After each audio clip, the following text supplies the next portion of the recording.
Sir இவங்களுக்கு அடிபட்டுருச்சு அப்படின்னு விஜய் கிட்ட சொல்கிறாங்க. காவேரி கிட்ட பேசுங்கும்போது காவேரி பேச மாட்டேங்கிறாங்க. நேத்திக்கான எபிசோடு இப்படி தாங்க போயிருந்துச்சு. இன்றைக்கி விஜய் வந்து காவேரியை பார்க்க போகிறாரு.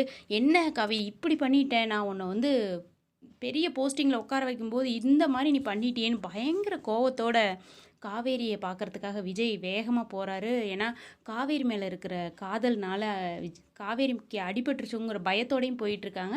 விஜய் எப்படியாவது நம்மக்கிட்ட வந்துடவே கூடாது, நம்ம இங்கேருந்து எஸ்கேப் ஆயிடணும் அப்படின்னு காவேரியும் நினைக்கிறாங்க. விஜய் மேலே வந்து பயங்கர காதலில் இருக்கிறாங்க காவேரி. புரிஞ்சிக்காமல் ரெண்டு பேருமே மாறி மாறி பேசிக்கிட்டு இருக்கிறாங்க. ஆனால் இது எப்படி போகுதுன்னு இனிமேல் தாங்க நம்ம வெயிட் பண்ணி பார்க்கணும். காவேரி அந்த இடத்த விட்டு கிளம்ப போகிறாங்களா, இல்லை விஜய் வந்து பார்த்து திட்ட போகிறாரான்னு நம்ம பொறுத்திருந்து தான் பார்க்கணும். பிடிச்சிருந்தா ஒரு லைக் கொடுங்க. நீங்கள் என்ன நினைக்கிறீங்க? ரெண்டு பேரும் மாறி மாறி பேசிக்கிட்டு இருக்கிறாங்க. எப்போ தான் வந்து கரெக்டாக வெண்ணிலாவை பற்றி பேச போகிறாங்கன்னு தெரியல. பிடிச்சிருந்தா ஒரு லைக் கொடுங்க. நீங்கள் என்ன நினைக்கிறீங்கன்னு கீழே கமெண்டில் சொல்லுங்கள்.